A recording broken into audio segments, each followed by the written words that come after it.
Well, I'm Win Smith, and we're in Warren, Vermont. Now, I tried to get out of the mountain early on, and I did it because I love skiing, but also if you ski around, you get to get a pulse, people get to see you. So it's just the way I think you should run a ski resort if you own one.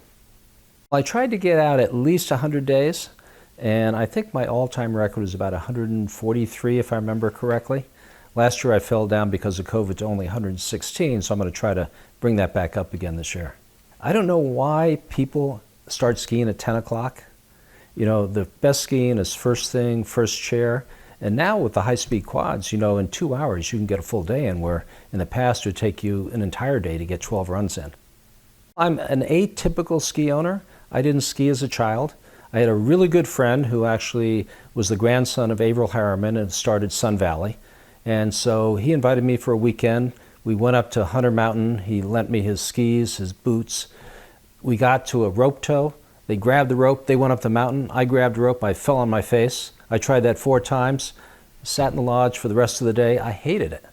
So I didn't ski again until I was in college my junior year. And then I skied for a year at Mad River Glen, didn't ski for another 15 years. So I didn't really start skiing until I was about age 34. We actually started here because I'd been at Mad River with my college buddies. That's when I loved skiing. I didn't ski very well, never took a lesson, skied at Mad River, but the après was more fun than the skiing. So when all of us grew up and we had kids, we decided let's have a reunion. And instead of going to Mad River, we actually rented a place right on the slope at Sugarbush, skied at Sugarbush, my kids got hooked and I got hooked, and that's how it all began late in life. That would have been 1984. So between 69 and 84, I was basically skiless. 69, it was an incredible valley because we came up here every weekend we could. I arranged my classes so I didn't have Friday or Monday classes so I could have a long ski weekend. And we drive up, and it was before 89 was finished. We get off at 91 in Lebanon, drive up Route 100, and we rented a spot on German Flats Road just across from the Common Man. And I remember driving into Warren. They had the gas station there. They had the Warren stove, the potbelly stove. When I came back in 84, it looked exactly the same. The valley looked almost exactly the same. And we said, wow, this is a really special place that can kind of preserve its character 15 years later. And I would think when you were up here at Mad River, there wasn't really, I guess actually Sugarbush was booming then. It was, and that's why we didn't go there, because it was Mascara Mountain. And as a bunch of college kids, that wasn't our thing, So we bought a pass, I think, for $99, and Mad River, was the place to be. And all my friends were skiers. My first day, I had gone out and I bought Koflak boots. I bought 205 head skis. I bought, I think, a ski parka, but I had blue jeans. I had underwear underneath. And my friend said, get on the chair. I got on the single chair, got to the top. He gets off and he says, let's go. He takes me down Paradise for my first run ever. So you can imagine I slid on my butt the entire way down. And at the end of the season, my blue jeans looked like this, just totally worn out and white from sliding on my butt. So did the family come up, after, and we're talking 84, then through the 80s? Yeah, and stuff? They did. And as I said, my kids got hooked because I started them. They were all, young at the time. They just loved it. And, we had a number of friends that were coming up here. So this really became our ritual on weekends. And so we drive 4.5 hours from Greenwich, Connecticut. And it was actually great because there's no better time to spend with your family than in a converted Suburban driving from Greenwich to, Sugarbush. So we had a lot of fun doing that. They got hooked. I became a skier, and the rest is history. So did that continue right up through the 90s? It did, yeah. I skied. We rented up here seasonally for a couple of years. And then in 1993, I built a home here. We also, for some crazy reason, decided to rebuild the Pitcher Inn, and we bought the Warren store. So we became really vested in the community. And I was still working full-time at Merrill Lynch at the time, but this really became kind of our passion and our family adventure. And there were really very few weekends or holidays that we weren't here at Sugarbush. So was this before Summit was formed? It was, yeah. It was quite a ways before Summit. So we rented here starting in 1984 to about 1989. And then we rented seasonally from about 1989 to 93. We built our place. And then I didn't buy Sugarbush until 2001. So there's quite a period of time where we were just skiing and enjoying. And then, the opportunity came along in 2001 to buy it. Yeah, now, maybe we can talk about that deal. And I don't mind reflecting on your motivation for, leaving Yeah, Merrill yeah, too. yeah, sure. Well, serendipitous really, because I'd never grown up wanting to own a ski resort, but it actually came as an opportunity a few years before that, because when Clenil was selling, Siggy Grotendorf, who had been the long-time ski instructor here, approached me and a fellow named Bob Shad, who owned Husky Injection Molding, if we'd be interested in being investors as he was putting a deal together to possibly buy Sugarbush. So we said, sure, why not? If you can get it at the right price, and we thought we'd be investors in Siggy's company. So we went through due diligence, learned a lot about the operation, learned about what you didn't want to do, learned about the opportunities, and then Les Otten basically outbid us. So then, 4 years later, I got a call from a local that said, I think Les may be interested in selling Sugarbush. We have a couple local people interested in running it. Would you be interested in being an investor? So I and another colleague said, let's look at it. So we thought the idea was if we'd buy it at the right price, if we'd fix it up, because it was failing, it was going downhill, we could actually save the mountain, but then exit in some form of, sale. So I never really intended to be the long-term owner of Sugarbush, but only after I left Merrill in 2001 and only after I saw what was happening here did I realize this could actually be a fun second career. Well, what were your expectations then? I mean, when you were diving into this, it was just to be an investor and somebody else would run it? Yeah, that was originally it, because I had the history of looking at it with Siggy, so I had some background on it. So I knew kind of some of the issues that had to be addressed. The fact that Les Otten had put $20 million of capital into the mountain made it a very different proposition. And Les got criticized for a lot of things, but he also did things really well. He got snowmaking at the Lincoln Peak area. He put in a few high-speed quads. He connected Mount Ellen and Sugarbush. So that $20 million, was an amount of money that I didn't have to inject when I bought in 2001. So I really have to thank him for a lot of the things that he did. But the initial idea in 2001 was, yes, to be a passive investor. And I had another partner, and the two of us were going to be the major equity holders, and two locals were going to run it. Unfortunately, we made the purchase and sale the day before 9/11, which wasn't great timing. We had a 100-year drought, so we actually had no snowmaking at Christmas. We had a recession. My partner died of pancreatic cancer. So about November of 2001, I'm saying, what the hell have I done? I had left Merrill Lynch. Now I own a ski resort. I don't know anything about running a ski resort. And I will tell you, the first 2 years were tough. We didn't make money. We had to inject more capital. And then eventually I decided, I better make this my full-time employment again. So I came up, and now as really the majority owner by 95%, I also thought I would become the operating officer and the CEO, and that's how it all transpired. Well, and the ski industry is not known for fiscal responsibility. No. So, I mean, some of that must have been out of necessity. Yeah, it was. And the thing about the ski industry, which people don't realize if they're not in it, there's the old joke, if you want to make $1 million in the ski business, start with several $1 million. The ski business actually can be run very successfully. It can run on a 20 to 25% EBITDA margin if you run it properly. Now, the thing you have to be careful of is not to overinvest and not to overinvest with the wrong capital. And too many people have borrowed money, and if you borrow money, you get excess leverage, you get into trouble, and that was Les Otten's problem. He was a good operator, he just had a bad capital structure. It also helps if you buy assets at a discount. So Les put in $20 million, I got that at a discount. So that actually helped me, get my footing and get started, where if I had to buy those assets initially, it would have been a very different proposition. Yeah, I get that.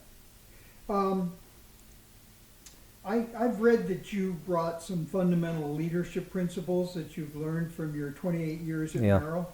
Maybe you could describe those? Sure. I was really fortunate at Merrill. I worked for some really good leaders and executives. So, the way you learn is to watch people and watch successful people.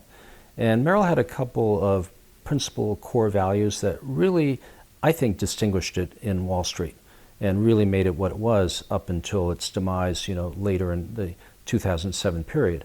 And the first one is you always believe that the customer's interest came first.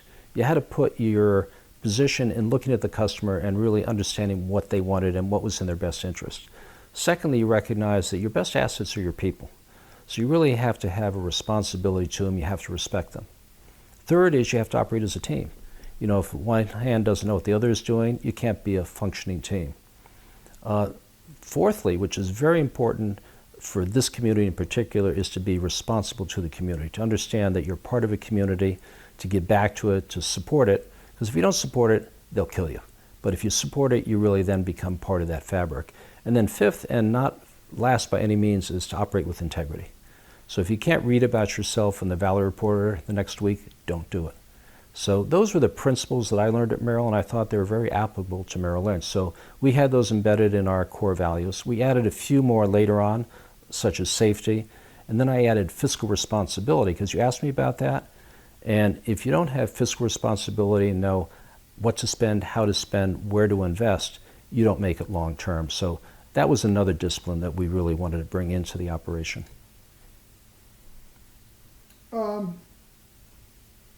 How did you see the ski industry evolve during that period of time?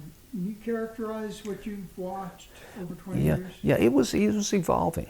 Because, you know, Les had put together a conglomerate of ski areas, and I thought the original idea was very sensible. He had the first sort of big pass, you know, a pass that was good at multiple resorts, and that became a competitive advantage. You know, unfortunately, it didn't work out for him, but then you began to see that get recreated by Vail. Vail did it much better, and suddenly you start to see the evolution of the ski industry. So by the time I sold 20 years later, I realized that the big pass was going to be something very difficult for an organization like Sugarbush to compete against. We partnered with Alterra on the Icon Pass for 1 year, and I saw an enormous jump in our skier visits because of that. And then I began to worry, what if they didn't want to partner with me anymore, or whether they wanted to change the terms of that? I was really going to be very vulnerable. So that evolution over the last 15 years was a very important dynamic in this industry. But before that, what we learned is, you can't be all things to all people in any business. So what Sugarbush had to recognize is what was our niche, what was our core thing. We can't be a Stowe, we can't be a Killington, we can't be a Mount Snow. So we had to carve out a niche. And what we recognized that this was always known as a skier's mountain. And we also recognized that a lot of the people came here and they drove further, from Boston and passed up New Hampshire. They drove further from New York or Connecticut and passed up Killington, those places, because they liked not just the skiing, but they liked the camaraderie of the place.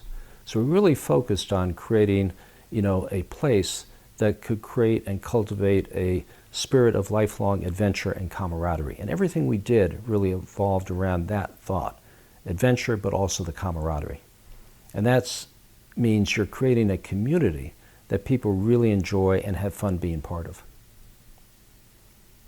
Now, actually, just curious, numbers. I mean, how many skier visits, say, did you see an increase in from joining Alterra? Well, we started, when I bought Sugarbush, we were doing under 250,000 skier visits. We thought we needed to get to about 500 to break even and kind of have the cash flow to continue to improve. We peaked before I sold to Alterra at about 425,000. The nice thing about Sugarbush, with the 4,000 acres we have, the 16 lifts we have, is we could actually accommodate more skiers than that comfortably on the mountain if everything is open. Our constraints have really been the base lodges, and so that's why you saw some of the development we did, and why we had a master plan to do more, which I think Alterra will continue with in terms of mid-mountain lodges, another hotel, et cetera. So that's quite a growth. That's like doubled the amount of skier visits, or darn close. Yeah. And we got to 350 and we recognized, that was great, but at 425 that gave us even more cash, and we never took any money out. We invested it. And our idea was, our return would come someday on the sale, as opposed to taking short-term profits out. So we put everything we earned back into the mountain. And over our 19 years, we put about $70 to $80 million of capital investment back into the resort, other than real estate development. So that's just improvements on the mountain, golf, etc. But to get to that 400, we also recognized we had to be a little bit nimble and creative. And before the big pass came along, we recognized that we could actually be a little creative with some demographic pricing with our season passes. So we came up with a product called the 420 Pass, which was good for people aged 19 to 29. And if you think about it, as a kid, you're subsidized by your parents. You go to college and there's a cheap college pass. You're subsidized really all the way till you become 22. Then you're kicked out the door and suddenly you're paying $1,500, $2,000 for a season pass. People couldn't afford it, they stopped skiing. So we came out with an idea of coming out with this 420 Pass, and we priced it for that age demographic at $199 a year. And we went from a couple of hundred people of that age to over 2,000. So we had this incremental wave, which gave us short-term revenue, but we also were saying maybe we'd be building customer loyalty for the future, and we began to see that. People began to age out, they began to buy season passes, they began to buy homeowners. And then we also looked around, midweek has always been a struggle until recently. How do you get that midweek busy? The cheap season pass adult didn't do it. So we came out with what we thought was a killer price for baby boomers, meaning people 65 and older. So we came out with a pass called the Boomer Pass, and we priced it at $99. And suddenly we had 2,000 of these people. Many of them have season passes elsewhere, but for $99, they were going to visit Sugarbush 1 or 2 times. Some of them actually bought hot chocolate. Some of them even bought dinners. Some of them even took lessons. Some of them stayed in the lodging. So that demographic pricing of the young and the old gave us this new market that we'd never had before. Yeah, it really spread it out. Yeah, it did. And it spread out over the midweek too, because the worst thing is those 20 awful days when everybody comes, but if you're skiing midweek, it's just such a pleasure. Yeah, it seems like you would capture the 20-something-year-old too for the long haul. Yeah. Which is really dramatic. Yeah, and it worked out very, very well. And I will say, to the credit of Alterra, is they've maintained these local products. So not only do you have the Icon Pass, but you still have the Boomer Pass. They call it something else now than 420s, but basically there's a nice price complement until you turn 30. Now that's maybe something to talk about. Let's talk about the mega passes transforming the landscape. Vail really didn't have a competitor in the beginning. No. And it just seemed like they were swallowing everything up. Now, do you think there's a real parity there? And maybe you can talk about the differences. Yeah, it is. And, Alterra has only been in existence for, 3 years now, right? And so they came out with the Icon Pass, which was directly competitive with the Epic Pass. The first year, from the numbers they've told, they did very well. I don't think they're still at where Epic is, because Epic has also been very aggressive in reducing prices this year. But they're certainly coming up, and they're certainly very competitive. What it's done, because it's kept the prices down because of competition, you're now seeing people buying both an Epic and an Icon. So you used to pay $2,500, I think, to get a season pass at Stowe. Now for $1,600 or $1,500, you can get both those passes. If you only want to ski midweek and get the basic pass for about $1,000 or $1,100, you can get both those passes and ski at 40 or 50 resorts. So it's amazing what those passes have done. Now, it does seem like there is that element of the never ever, going to come walk up to the ticket booth, and that is in a way getting priced out. There is. There's a lot of criticism. I was just mentioning that Steamboat now has a daily price of $269 at a peak period. So that's a sticker shock, right? I don't know what Sugarbush will be this year. I think it's maybe $129, $39, $49, so high still. However, the advanced ticket opportunity, allows you to get a much better price. So today you could go on the Sugarbush website. You can find a ticket for every single day that it's planned to be open, and it's a variety of prices, from $59 to $149. So what it's telling you is you have to actually plan ahead. If you plan ahead, you can still get some good deals. If you're going to ski more than 5 or 6 days, the season pass is where you want to go. So that high ticket window, you see very, very few people now actually doing that. You do get the compulsive buyer that doesn't care, it's price insensitive, but most people who are planning and most people who are rational purchasers are either buying the season pass or they're buying ahead, or they're choosing, say, a local option that Sugarbush still has where you can ski any day at Mount Ellen and the whole mountain on non-holidays, weekdays. So there are just a lot of things that are still available if you search for them. And now there's a difference, really, isn't there, in the minutia culture between an icon pass holder and a Vail pass holder? There is, and I think what Alterra says is they want to be a collection of individual resorts. So they're trying to allow a Sugarbush, for example, to maintain its brand and its uniqueness. So it's not going to be the same as a Stratton or a Horseshoe or a Tremblant or a Steamboat. Vail, on the other hand, is trying to be more homogenized in terms of how they operate the company. Now, they'll say they're still maintaining individual brands, which they are, but they operate more structured, more centralized than Alterra is currently doing. So I think you're seeing that in the cultures. They're slightly different, and I think that also relates to how some of the traditional people are buying an Icon or an Epic. On the other hand, the real skier is going to go to where the real skiing is, and there are great mountains in both those organizations. Well, and what about, is John Hammond still at Sugarbush? He is, and he was my successor. So when I sold, I stayed on for 9 months. I wanted to make a smooth transition. And the deal was they said, you can stay as long as you want to stay.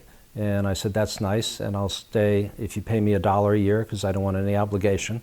So I stayed for 9 months, and then with COVID and everything else, I thought it was the right time. My team was in place. They were ready to run it. And to Alterra's credit, they didn't inject anybody in. So I'm the only person who's not there. John Hammond had been at the resort for over 30 years. He'd worked his way up from ski patrol, running mountain operations. The chief administrative officer, Kevin Babick, has been there as long. So it was nice to see my team able to take over, have the continuity. And then the other thing that really happened, which I was hoping was going to happen, is some of my employees have had opportunities within the Alterra organization to move ahead that they might not have had at Sugarbush. So a good example is Amber Broadway, who was in charge of guest services and safety and communication for me, is now the new general manager at Solitude in Utah. So she would not have replaced John Hammond for years, so this gave her a real opportunity to be a general manager at another ski area. That's neat. I was thinking, I know at Stowe, for example, or at Chemo, they just corporate appointed people to come in from Colorado. They do. Just send them in. And again, it's not a bad strategy. It's just different Alterra strategy. So, they really like putting the Vail people in there because then they're going to operate. They know the Vail system. They know the Vail way of doing things. And it's a much easier way of incorporating an organization where Alterra said, we bought Sugarbush because we like what it is and we're not necessarily there to change it. So that's just a different approach. And we'll see long-term who wins. Personally, I like the Alterra approach. And are centralized in Colorado. They are. And so you don't get that kind of employment in the local area. Yeah. Well, and it's going to be interesting to see which one is correct over time, because centralization does bring efficiency. Decentralization is more problematical in terms of how you do it. You have to have both. When I was at Merrill, we always had the give and take between decentralization and centralization. Went back and forth, it ebbed and flowed. And then over time, you get the right fit for works best for your organization. So yes, there are those two different approaches. Alterra seems to be more decentralized in their approach, but they still have to have control. They're not going to have different brands on the Icon. That's going to be centrally controlled, but they're allowing the characters of the ski areas to kind of maintain their own character. Isn't this tough too on the suppliers, like your piston bullies and your component selling, not lifts, but other things like that? I mean, there's less customers. They have to deal with the big boys who kind of I would think the profit margins Yeah. shrink for those guys. Yeah, but then what I'd say is welcome to our world because they're oligopolies. Think about it. They're two groomers, they're two lift manufacturers. Okay, there's not a real lot of competition there. So they needed competition. And so I would love to see a third lift operator. You know, there have been people that have tried it, but when you go and you try to negotiate between Palm and Doppelmayr, there's not a lot of difference. So yeah, the big boys have more strength than I could have as an individual organization. And I will say that, you know, one of the things I looked at is, you know, what are the synergies by being part of a big organization?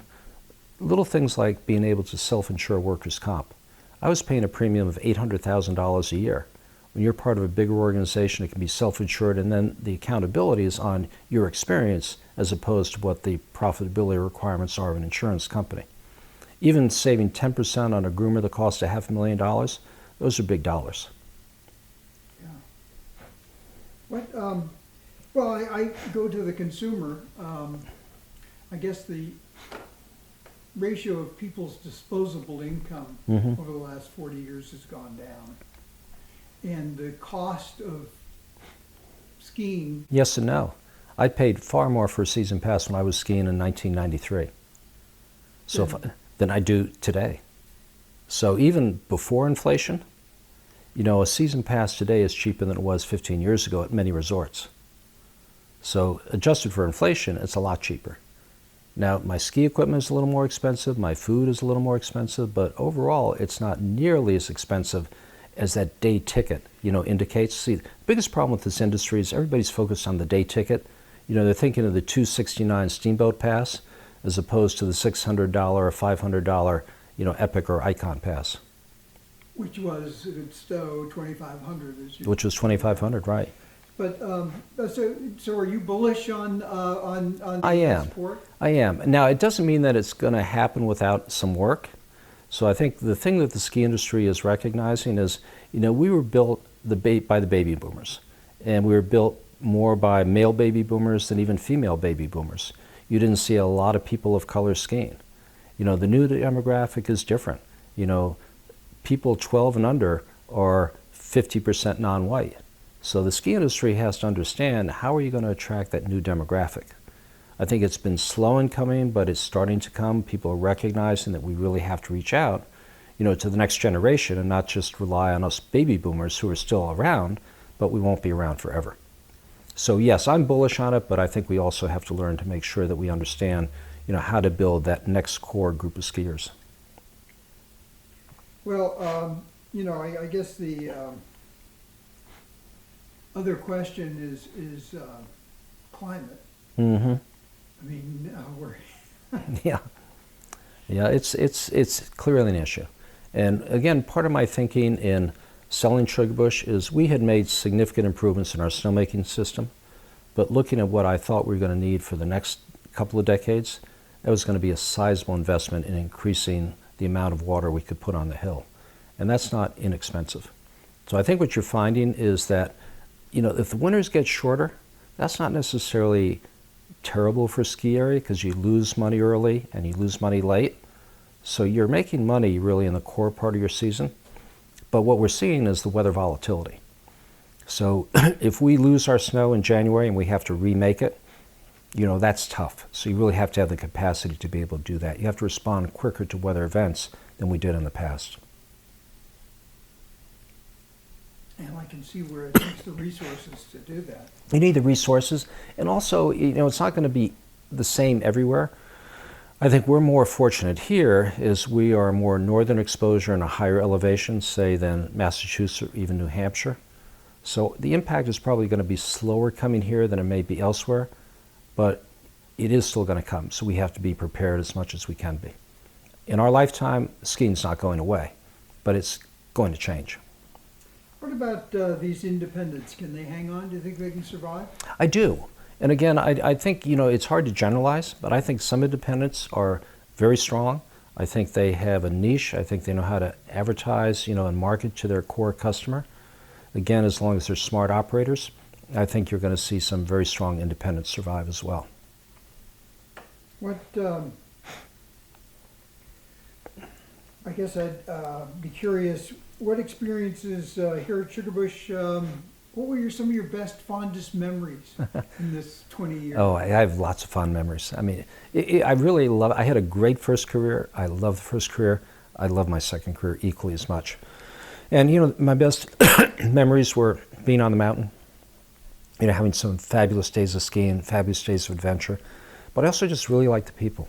You know, I was really blessed to have a great team at Sugarbush, but also really good guests and customers. So just, you know, I talked about that camaraderie, that community. That's what it was. It was a community of people that made this really such a fun experience. And then I have to add my family. My family are passionate skiers. So I think we're 25 or 26 between my kids and my grandkids, stepkids. So they all gather here, and that, you know, is just a terrific experience. What, I guess, did you ever get out to Slide Brook? Oh, absolutely. And I think that's a unique spot in the East. You know, it's 2,000 acres of inbound skiing. You don't have to go out of bounds to actually ski Slide Brook. And when Gaiman Gad founded this ski area, he flew around, as they say, and the tale goes, and he really found in his backyard this natural bowl, which you don't see in the East. So Sugarbush is a natural bowl. So if you go into Slide Brook, you get lost, gravity brings you right down to German Flats Road. So you're not going to be out of bounds and lost. Are they continuing to run, you know, or allow feature skiing and facilitate bringing them back? You mean the Slide Brook Express? Yeah. Oh yeah. I mean, the way the Slide Brook Express operates is it'll operate every day it can when Mount Ellen is open.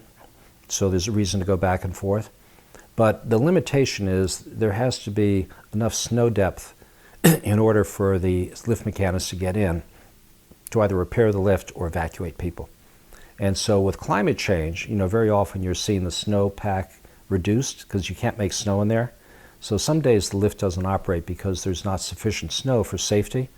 Also, it's a 2-mile run, and you've got multiple changes of elevation, so it's very exposed to the weather and the hazards. So very often there's a wind hold on Slide Brook which may not be on another lift. So other than that, it's scheduled to run every single day that Mount Ellen is open. Oh, wow. Serious commitment. What about just you looking back here, EB funding? Yeah. EB5 funding. Yeah, EB5. Yeah, yeah. You were fortunate and above board on that. Yep. There's a lot of hand-wringing over it today. Did that make things possible? It wouldn't be possible going forward? It did. We didn't know anything about EB5 funding. And, you know, 2007 was that awful period after the banking crisis. So we actually had built Claybrook. We had a construction loan with TD Bank. They were going to call our construction loan. So we were going to have to find other financing, which was very difficult in that period of time. And so an immigration lawyer called me up and asked me if I knew about EB5 funding. I had no idea what it was. So we did some research. And he said, you know, I've identified you as we think somebody that might benefit from this. So that's how it all started. So we did our research. We looked at the program. We said, you know, this could make a lot of sense. So we decided to try to raise $20 million of capital. And we created, because of my background, I created a real prospectus that, you know, put out all the risks, put out all the details of what we're doing. We made it very clear how the investors were going to get repaid, which was only by our real estate development. It had nothing to do with the resort operation. It was if we could continue to sell Claybrook, build out the rest of the condos, that's how they would get their return. So it was a very, very clear, defined strategy about how they would get repaid. So ultimately, we raised $20 million. Everybody got their green card. The program has ended. The people have been paid. And so it turned out to be, for us, a very successful program. And there are other ones in Vermont, too, like Countrywide and Von Trapp's. But what happened to Jay Peak is a totally different story. And a shame that that has tainted the program, because it was a very well thought through program. Does it go on today? It still exists. It's not, you know, going on in Vermont for obvious reasons.